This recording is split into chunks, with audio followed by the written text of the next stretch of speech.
When I was 8 years old, I began to notice things about the way people acted that other kids didn't seem to pick up on. Most children were busy learning how to add and subtract, or making up games to play with their friends. But I didn't do much of that. Instead, I learned to understand the mood in a room even if no one said anything. It wasn't something anyone told me to do. It just happened. I could feel the tension in the air like a quiet storm just waiting to explode. I could hear the soft, careful way my mom moved around the house, or how my dad's footsteps would sometimes echo through the hallways, louder than usual. I learned to notice when things felt okay and when it was better to stay quiet and hide. I think my dad wasn't always angry, but I can't remember much of that time. My earliest memories of him are blurry, like pieces of a dream that didn't really make sense. I remember him sitting in his big recliner holding a cigarette, watching TV and laughing at something funny. Sometimes I would sit with him trying to join in on the moment, but those moments didn't last long. The laughter would fade and something else would take over. His anger slowly crept in, and soon it felt like it was the only thing that filled the house. I remember learning early on that everything had to be perfect. The chairs had to be put away, the shoes lined up neatly, and the dishes had to be washed just right. Something was out of place. It was like a small spark that could set off an explosion of anger. It was never big at first, just small words, a sharp comment or a frustrated sigh. But the longer I lived in that house, the more I realized that this anger could grow bigger and bigger until it was impossible to avoid. My mom seemed to know how to avoid it better than anyone. She would keep her head down, always moving quietly, never raising her voice. I didn't understand why she didn't leave him. Why didn't she just take me and go somewhere safe? But as I got older, I started to understand. Sometimes when you're scared enough, you don't feel like there's anywhere to go. Fear can hold you in place like invisible chains wrapped around you. It can make it hard to leave even if you know it's the right thing to do. I think my mom stayed because she didn't know how to break free either. When I was 10 years old, I made up my mind that I was going to run away.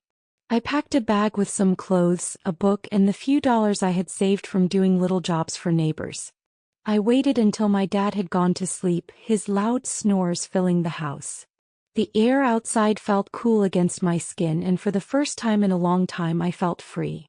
For a few minutes, I thought maybe this could be it. Maybe I could escape everything that had been weighing me down. I thought about running far away, but I didn't know where to go. I had no plan. I only made it 3 blocks before I stopped. I sat down on the curb, looking around at the empty streets, the quiet houses, and the lonely night. I didn't know what to do next. I didn't know anyone I could call or where I could go. I felt small and lost, like a piece of me had been left behind. I thought about turning back, but I didn't want to go home. I stayed out there for hours, watching the sky slowly change from dark to light. When the sun started to rise, I realized I had no choice but to go back. I couldn't keep running away. I don't think my dad ever found out that I tried to leave that night. If he had, I'm sure it would have made things worse. But I didn't try to leave again for a long time. I didn't know what else to do. I didn't know how to leave, and I didn't know where to go. By the time I was 14, I had learned how to survive. I spent more and more time in my room, keeping to myself and staying as quiet as possible. I became good at being invisible, at making myself seem like I wasn't even there. When my dad was home, I didn't make a sound. I kept the door to my room closed and locked whenever I could, hoping that if I was out of sight, I wouldn't have to deal with his anger. Most of the time it worked. But sometimes, no matter how hard I tried, it didn't matter. His anger was like a dark cloud that followed me around, always waiting to find me. One night my dad came home drunk. It wasn't the first time, but something about this night felt different. He walked through the house, bumping into walls, slamming doors, and muttering to himself. I could hear him from my room and my heart started to race. I had learned by then to always be ready for the worst. I stayed as still as I could, my breath coming in short, quiet gasps. I hoped he would forget about me, but I knew he probably wouldn't. When he reached my door, I could hear him growling under his breath. "Open the door," he said, his voice thick with alcohol. I didn't say anything. I stayed as quiet as I could, hoping he'd leave. Maybe if I didn't move, he'd forget I was in there. "Open the door," he yelled louder now.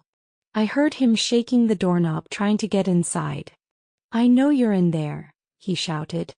"Open the door." I pressed myself against the wall, my heart pounding in my chest. I didn't know what to do. I was too scared to say anything. Too scared to do anything. Then with a loud crash, he kicked the door open. I froze, my body feeling heavy and cold. My father stepped into the room, his face twisted with anger. His eyes were bloodshot and his breath smelled like alcohol. "What's wrong with you?" he asked, his voice slurred. "Why'd you lock me out of my own house?" I wanted to speak, to say something that would make it all stop, but no words came out. I couldn't breathe. I couldn't think.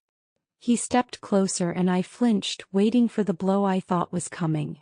But instead of hitting me, he grabbed the lamp off my nightstand and threw it across the room. The crash of glass breaking made me jump. I could feel the tears in my eyes, but I couldn't move. I couldn't say anything. "Clean it up," he said coldly, as if nothing had happened. He turned and walked out, leaving the door hanging off its hinges. I sat there, my hands shaking for what felt like forever. When I finally got up, I found a broom and began sweeping up the broken glass. Each tiny shard felt like a piece of everything that had been shattered inside me. I was scared and angry, but I didn't know what to do. I didn't know where to go or who to turn to. That night was a turning point for me. I realized that I couldn't live like this anymore. I couldn't keep hiding in my room, hoping the anger would pass. I couldn't stay in that house, under his roof, living in fear. But I didn't know how to get out. I started to make plans. I saved every penny I could. I did small jobs for neighbors, helping with chores, walking dogs, anything that would bring in a little money. I spent hours at the library reading about how I could leave, how I could make it on my own. I looked up shelters for kids like me, researched emancipation laws, and learned about what my rights were.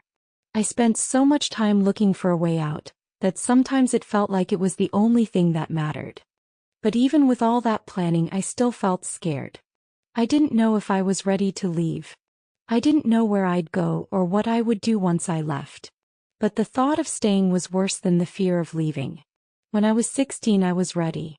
I packed a bag with only the essentials, clothes, a few books, and some of the money I had saved. I left that night. This time I didn't look back. I didn't go back to that house, to the anger, to the fear. I found a shelter that took me in and helped me start over. They helped me find a new place to live, helped me get back in school, and helped me figure out how to make it on my own. It wasn't easy. It took time to heal, time to feel safe again. I still have scars, some you can see and some you can't. I still flinch when loud noises happen and I still have nightmares. But I'm free now. I'm free from the fear. I'm free from my father's anger. Looking back, I can see how much I've changed. I learned a lot from those years, things no child should have to learn. But I also learned how strong I could be, how I could fight for my own safety, my own future. I know that no matter what happens, no one can ever take that away from me. And maybe, just maybe, the little girl who learned to read the air in a room learned something even more important, that I had the strength to survive and eventually to escape. After I left, I didn't immediately feel the freedom I had imagined. At first, I thought I would feel lighter, like a weight had been lifted off my shoulders. But the truth was, it wasn't that simple. The fear, the anger, the memories, they didn't just disappear because I stepped out the door.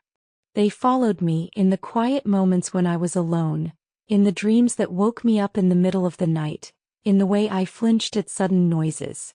I was free from the house, but I wasn't free from everything that had happened in it. The shelter was a safe place, but it wasn't home. It didn't feel like home. The people there were kind, but I didn't know them and they didn't know me. They couldn't understand the things I had been through. But they didn't need to. They helped me even when I didn't know what kind of help I needed. They gave me food, a place to sleep, and most importantly, they gave me something I had never had before: peace. For the first time in my life, I didn't have to look over my shoulder, waiting for the storm to hit. I remember the first time I woke up in my new bed in the shelter.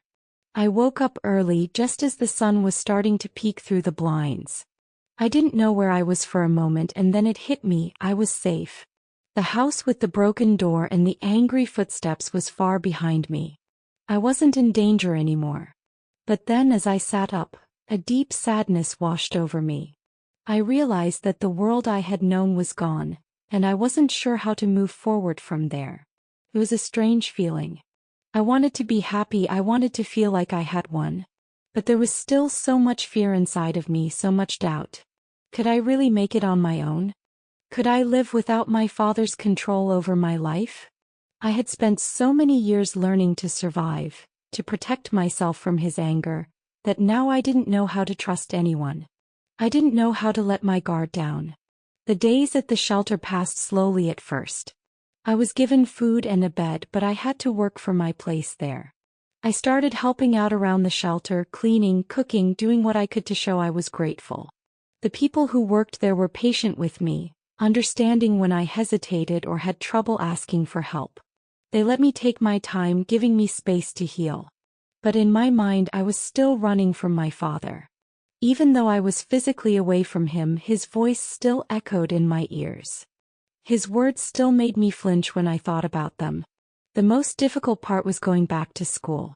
It was hard to explain to anyone why I had left home, why I had no family to turn to. I couldn't just tell people what had happened without reliving it. I didn't want anyone to know what I had been through. I didn't want to be the kid with the sad story. So I kept to myself. I sat at the back of the classroom, kept my head down, and did my work. I didn't make friends easily. I didn't know how. I had spent so many years learning how to stay invisible, how to hide from the world, that I didn't know how to be seen. But there was one teacher who seemed to notice me. Her name was Mrs. Harper. She was kind, and she had this way of making you feel like you mattered, even when you thought no one was paying attention. She'd ask me questions after class, encourage me to join the group discussions, and praise my work in front of the class. At first, I didn't know how to handle it. I didn't know how to accept someone's kindness without questioning it. But over time I started to trust her. Slowly I started to believe that maybe, just maybe, I could have a future beyond the house I had left behind. Mrs. Harper was the one who first mentioned the idea of going to college. It was during a conversation about my goals, something we had started having once a week, just the two of us. I had never thought about going to college before. It seemed like a far-off dream, something for other people, not for someone like me. But Mrs. Harper was different. She didn't treat me like I was just a kid who had survived a difficult life. She treated me like I was capable of achieving something great. She believed in me when I didn't believe in myself. "Have you ever thought about what you want to do after high school?" she asked one day, sitting across from me in her classroom after everyone else had left. I hesitated, staring at the paper in front of me. "I haven't really thought about it," I said quietly. "You should," she said with a smile. "You're smart. You have so much potential. You just need to believe in it." I didn't know how to believe in it. But I did know one thing. Mrs. Harper was right about one thing. I had spent so much time just surviving, getting by each day, that I had never stopped to think about what might be next for me. What if I could do more than just get by? What if I could actually make something of myself, something that had nothing to do with my past? After that conversation, something inside me started to change. I began to look at my future differently. I didn't know exactly what I wanted to do yet, but I knew I had to at least try. I knew I had to take a chance to stop running from my past and start moving toward my future. It wasn't going to be easy, but I had already faced so much. What was one more challenge? I started taking my schoolwork more seriously, asking Mrs. Harper for help when I didn't understand something. I joined after-school programs that could help me improve my grades. I still kept to myself a lot, but I slowly started opening up to a few of the other students. Some of them were kind, and I realized that maybe not everyone in the world was like my father. Maybe there were good people out there, people who wouldn't hurt me. When I turned 17, I made the decision to apply for scholarships. It felt terrifying, like putting my future on the line. What if I failed? What if no one accepted me? But I had learned that sometimes you have to take risks in life if you want something better. So, I filled out every application, wrote essays about my experiences, and sent them in with fingers crossed. It wasn't easy. I still had moments when the fear of my past would catch up to me, moments when I'd be reminded of the broken door and the shattered lamp, of the days I spent hiding from the world. But with each day I grew stronger. I began to realize that the strength I had developed just to survive had given me the courage to take these next steps. I had learned to keep going even when I wasn't sure where I was headed. One day months later I received an envelope in the mail. I didn't recognize the return address at first, but when I opened it I saw the words I had been waiting for. Congratulations. You have been awarded a scholarship to attend. For the first time in my life I allowed myself to truly smile. It wasn't a perfect victory and I still had a long way to go, but it was a start. It was proof that I had made it, that I was capable of more than just surviving. I looked back at everything that had happened, everything I had been through. The fear, the tears, the nights spent wishing for something different, it all led me to this moment. And in that moment I knew that I was more than my past. I was more than the girl who had run away from home. I was someone who had fought for a future, and I was going to make that future my own. As I packed my bags to leave the shelter and go to college, I knew one thing for sure. No matter what happened, I had survived the hardest part. And that would always be enough to keep me going. If you like the story, like the video, subscribe and turn on the notifications bell for more horror Reddit stories. Thank you for watching.